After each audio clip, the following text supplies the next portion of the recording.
Hi hello అందరికీ. నేనైతే ఈరోజు కట్టెల పొయ్యి మీద పప్పు చేస్తున్నాను, పాలకూర పప్పు చేస్తున్నాను. చాలా బాగుంటుంది.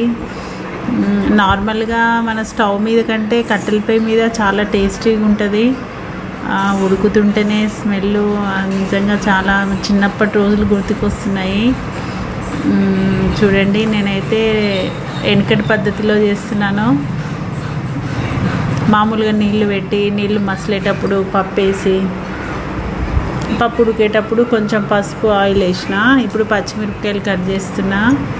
ఈలపీటతో కట్ చేస్తున్నాను నేను.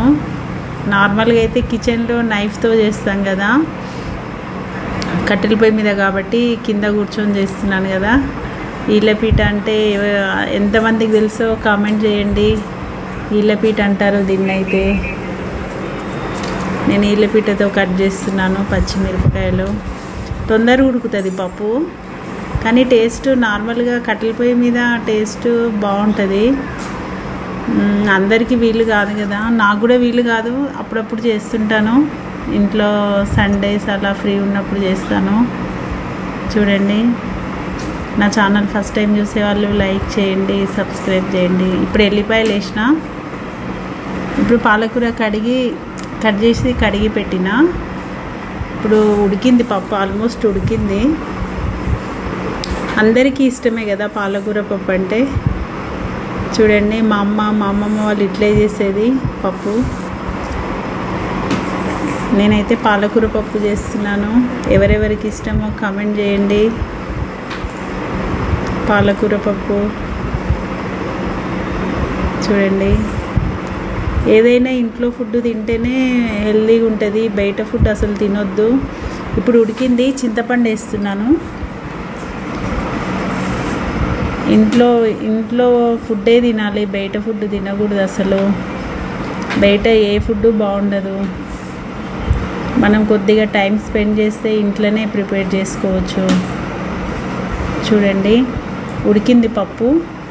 ఇప్పుడే ఉప్పు వేస్తున్నాను. రెడీ అయింది, మంచి స్మెల్ వస్తుంది పప్పు అయితే. ఇప్పుడు పోసు పెడుతున్నాను, తాలింపు పెడుతున్నాను.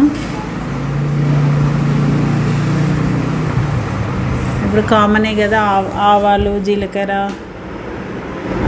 పోసుకాయలు, ఎల్లిపాయలు అన్నేసి తాలింపు పెడుతున్నాను.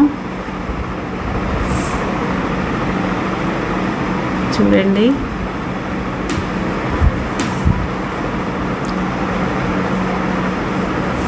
ఇది మంట చిన్నగా వస్తుంది. ఇంకా నాకు కరెక్ట్గా సెట్ అవ్వట్లేదు, మంట కరెక్ట్గా పెట్టడానికి వస్తలేదు. చూడండి, పప్పు రెడీ అయింది. ఇప్పుడు రుబ్బాలి. వాటర్ అన్నీ ఇప్పుడు ఇందులో తాలింపులో వేస్తున్నాను, రుబ్బుతున్నాను. రుబ్బేటప్పుడు మంచిగా పచ్చిమిర్చి మీద ఎక్కువ ప్రెస్ చేయాలి, అప్పుడు కారము పప్పులోకి సెట్ అవుతుంది. రెడీ అయిపోయింది పప్పు. ఓకేనా? Thank you.